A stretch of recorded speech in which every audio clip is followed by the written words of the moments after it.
சிறப்பாக ஏற்பாடு செய்துள்ள இந்த செயலாளர் டி. சதீஷ்குமார் அவர்கள், ஆயுதம் பகுதிகளுக்குரிய ஆற்றல் செயலாளர்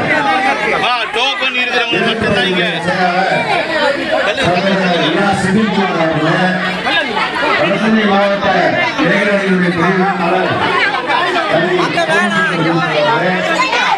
இங்கு அறிவித்துள்ள நேரத்தின் அதிகாரி இங்கு அறிவித்துள்ள அனைத்து மாவட்ட அனைவருக்கும் அதேபோல தலைவருடைய கொண்டாட அறிவித்துள்ள அனைத்து தாய்மார்களுக்கும் என்னுடைய வணக்கத்தை தெரிவித்து நம்முடைய தாய் தலைவர் பரமேஸ்வரன் அவர்கள்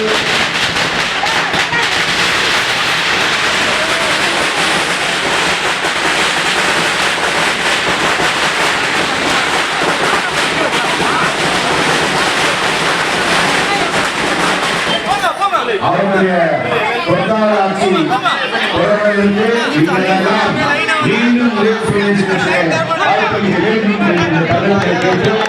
அவர் பல்லாண்டு கால பாடலில் மீண்டும் தமிழகத்துடைய முதலமைச்சர் கூறி நம்முடைய ராயபுரம் பகுதியில் இருக்கக்கூடிய அனைத்து தாய்மார்களுக்கும் அனைத்து தாய்மார்களுக்கும் மிக சிறப்பான முறையில் மதுரை உரிமைத்துறை வழங்கியதால் நம்முடைய தாய் தலைவர்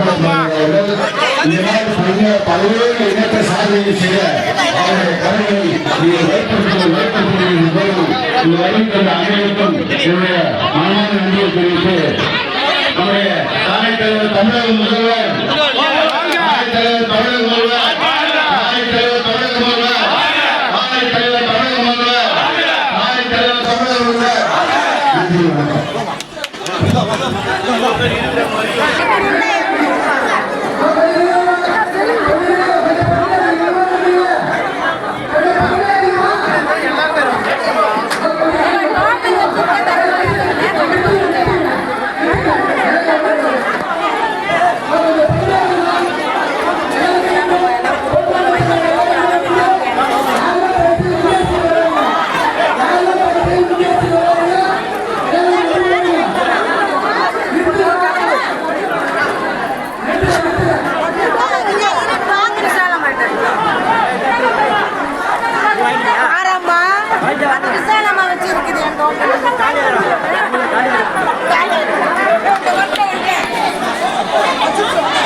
மிகவும் தரமற்றதாக இருந்தது. அந்த அடுக்குமாடி குடியிருப்பை இடித்துவிட்டு நாளைய தினம் காணொலி காட்சி மூலமாக நம்முடைய முதல்வர் அவர்கள் 45 கோடி ரூபாயில் கட்டப்பட்டு 243 வீடுகள் திறக்கப்பட இருக்கின்றன.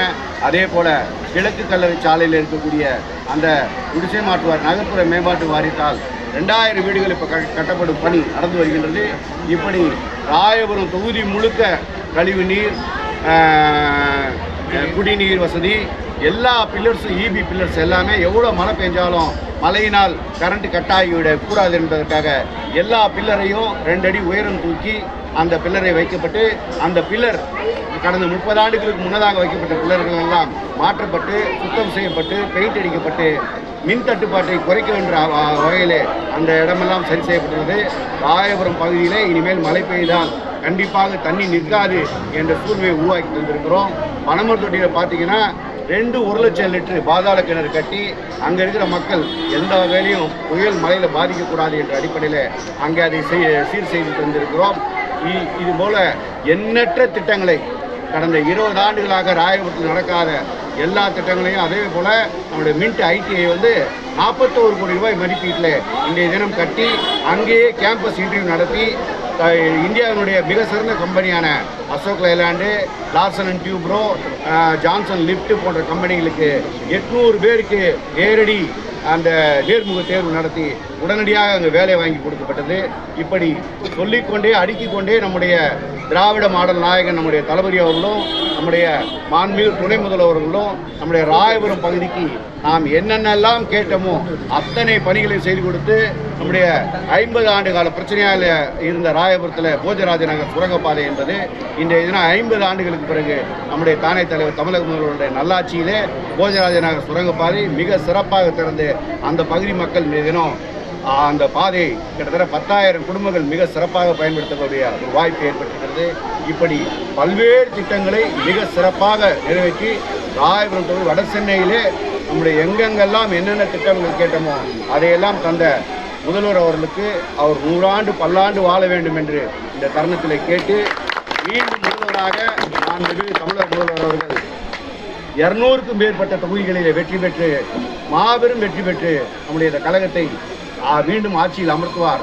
மக்களுக்கு இதே போல 1,31,00,000 மக்களுக்கு எப்படி 5,000 ரூபாயை கெடுக்க நினைத்த அந்த பாஜக அரசையும் அதிமுக அடிமைகளையும் எப்படி ஒரு இரவில் அவர்களை கண்களை குருடாக்கி மக்களுடைய வங்கி கணக்கிலே அந்த 5,000 ரூபாய் சேர்த்தார். அதே போல மே மாதம் 2,000 ரூபாய் கொடுப்பேன் என்று உறுதி அளித்திருக்கிறார். அதே போல திமுக சொன்னதை செய்வதைத்தான் சொல்லும் என்று தருணத்தில் கூறி மீண்டும் ஒரு முறை தானே தலைவர் தமிழக முதல்வர், தானே தலைவர் தமிழக முதல்வர், தானே தலைவர் தமிழக முதல்வர். மீண்டும் சட்டமன்ற உறுப்பினராக உங்களை தேர்ந்தெடுத்தா என்ன திட்டங்கள்லாம் இங்கே ராயபுரம் பகுதிக்கு நீங்கள் செய்வீங்க? ஒரு எனக்கு வாய்ப்பு திமுகவில் வழங்கும் பட்சத்தில் நம்மளுக்கு மிக முக்கியமான பிரச்சனையாக இருக்கிறது இந்த சூரியநாராயணன் செட்டி தேர்விலேருந்து ஒரு பிரிட்ஜ் வேணும் அப்படின்றது நம்முடைய கோரிக்கையாக இருந்துகிட்டு இருக்கு. ஏன்னா ஆர்கே நகர், திருவொற்றியூர், எண்ணூர், மணலியிலிருந்து வரக்கூடிய அனைத்து வாகனங்களும் இந்த சூரியநாராயணன் செட்டி தேரில் வந்துகிட்டு இருக்கு. எனவே அந்த சூரியநாராயணன் செட்டி தேரில் ஒரு மேம்பாலம் இங்கேருந்து நம்ம சிமெண்ட் ரோட்லேருந்து நேராக காசிமேடு சுடுகாடு வரை இருக்கக்கூடிய அந்த இதில் ஒரு மேம்பாலம் கட்டி அனைத்து வாகனங்களும் சென்றால் நம்மளுக்கு மிகவும் பயனுள்ளதாக இருக்கும். அதே போல் நம்முடைய டாக்டர் ஜெயச்சந்திரன் அவர்கள் இந்த பகுதி மக்களுக்கு மிக சிறப்பான சேவை செய்திருக்கிறார். அவருடைய பெயரால் ஒரு சாலை அமைக்க வேண்டும் என்று நம்முடைய தானே தலைவர் தமிழக முதல்வர் அவர்கள் சொல்லியிருக்கிறோம். அதை பண்ணி தருவோம். அதே போல் மீனவர்களுக்கு இந்த மீன்பிடி தடை காலத்தில் 5,000 தம்முடைய முதல்வர் அவர்கள் 8,000 ஆக்கியிருக்கிறார். அதை 12,000 பெற்றுத்தர வேண்டும் என்று சொல்லியிருக்கின்றோம். அது மாத்திரமல்ல, ராயபுரத்திலே பத்திரப்பதிவுத்துறை சார்பாக ஒரு அலுவலகம் கட்டப்படும். மீதமுள்ள இன்னும் 5 புட்டாச்செட்டி ஸ்கூலில் பணிகள் நடந்து கொண்டிருக்கிறது. சஞ்சீரத்தில் பணிகள் நடந்து கொண்டிருக்கின்றது. ராயபுரத்தை மின்ட்டில் இப்போ பார்த்தீங்கன்னா IAS IPS அகாடமி நடந்து கொண்டு இருக்கிறது. ஒவ்வொரு தடவையும் 90 மாணவர்கள் படித்து கொண்டிருக்கிறாங்க. இன்னும் பல்வேறு திட்டங்களை நாங்கள் திட்டமிட்டு வைத்திருக்கிறோம். அதை இப்போ தேர்தல் வாக்கு அதே போல் ராயபுரம் முனையம் கொண்டு வர வேண்டும். நம்முடைய ரயில்வே ராயபுரம் 3வது முனையமாக எப்படி எக்மோர் தாம்பரம் இருக்கு இல்லையா, அதுபோல அந்த ராயபுரம் முனையத்தை 3வது முனையமாக கொண்டு வர வேண்டும் என்று கொண்டு வந்திருக்கிறோம். அதே போல் இந்த பஸ் ஸ்டாண்டு வந்து நம்மளுக்கு தொடர்ந்து இங்கேயே இருந்து பஸ் கிளம்புற மாதிரி, கிளாம்பாக்கத்துக்கு இங்கேருந்தே பஸ் போகிற மாதிரி, கோயம்பேடுக்கு போகிற மாதிரி, அதுக்கடுத்து குத்தம்பாக்கத்துலேயும் ஒரு பஸ் ஸ்டாண்டு வரும். இந்த பஸ் ஸ்டாண்டை தொடர்ந்து இங்கேயே இருக்க வைத்து ராயபுரம் பகுதியில் இருக்கக்கூடிய மக்கள் எல்லாம் தொடர்ந்து அந்த கிளம்பாக்கமாக இருந்தாலும் சரி, குத்தம்பாக்கமாக இருந்தாலும் சரி, சென்ட்ரலாக இருந்தாலும், எக்னாகராக இருந்தாலும் நிறைய லக்கேஜ் தூக்கிட்டு போகிறாங்க. எனவே அந்த பஸ் ஸ்டாண்டை தொடர்ந்து அங்கேயே தக்க வைப்பதற்கான அதையும் செய்வோம். இப்படி பல்வேறு திட்டங்களை நாம் வைத்திருக்கிறோம். மீதமுள்ள குடிசை மாற்று வாரிய குடியிருப்புகள் எங்கெங்கெல்லாம் இருக்கிறதோ அதையெல்லாம் இந்த மேற்கலர் சாலை இன்னும் அதை இடித்து விட்டு கட்ட வேண்டியிருக்கிறது. அதை உடனடியாக கட்டி தருவோம். பட்டா வந்து இப்போது 70 ஆண்டுகளாக ராயபுரம் பகுதியில் பட்டா கொடுக்காமல் இருந்த நிலையை மாற்றி மாடல் லைன் மக்களுக்கு பட்டா பெற்று தந்துருக்கிறோம். விரைவில் வந்து பனமரத்தொட்டி மக்களுக்கும் அதே போல் போஜராஜ நகர் மக்களுக்கும் புதுகாமராஜ் நகர் மக்களுக்கும் அந்த பட்டா தரக்கூடிய வேலையை தொடர்ந்து செய்து ஒரு ஆண்டு காலத்துக்குள்ளாக அவர்களுக்கெல்லாம் பட்டா கிடைக்கின்ற அந்த வேலையை உறுதியாக செய்து தருவோம் என்று இது தரும். ஜிஏ ரோடு, எம்சி ரோடு வந்து வேலை நடந்துக்கிறதுல மக்கள் மிக சிரமத்தில் இருக்காங்க. அந்த பணியை வேகமாக நடக்கிறதுக்கு ஏதாவது வழி? ஸ்மார்ட் சிட்டி பணிகள் வந்து இப்போ கடந்த 4 நாட்களுக்கு முன்னதாக அனைத்து எம்சி ரோடு வியாபாரிகள், சிங்காரத்தோட்டம் வியாபாரிகள், அதே போல் ஸ்மார்ட் சிட்டி அதிகாரிகள் மற்றும் வந்து பார்த்திங்கன்னா இபி அதிகாரிகள், அப்புறம் கழிவுநீர் குடிநீர் அதிகாரிகள் எல்லாரையும் அனைத்து கூட்டம் போட்டு ஏற்கனவே 26 முறை கூட்டம் போட்டிருக்கிறோம். அடிக்கடி திருவிழா காலங்களில் அங்கே நிறுத்த வேண்டிய இருந்த காரணத்தால் சற்று அந்த ஒரு வேலை மட்டும் ஸ்லோவாக நடந்து கொண்டிருக்கிறது. அதை வந்து முடுக்கி விட்டிருக்கிறோம். அதை வந்து ஏப்ரல் 31க்குள்ளாக 75% பணியும், மே 31க்குள்ளே அந்த ஸ்மார்ட் சிட்டி பணிகள் முழுவதுமாக முடிந்துவிடும்.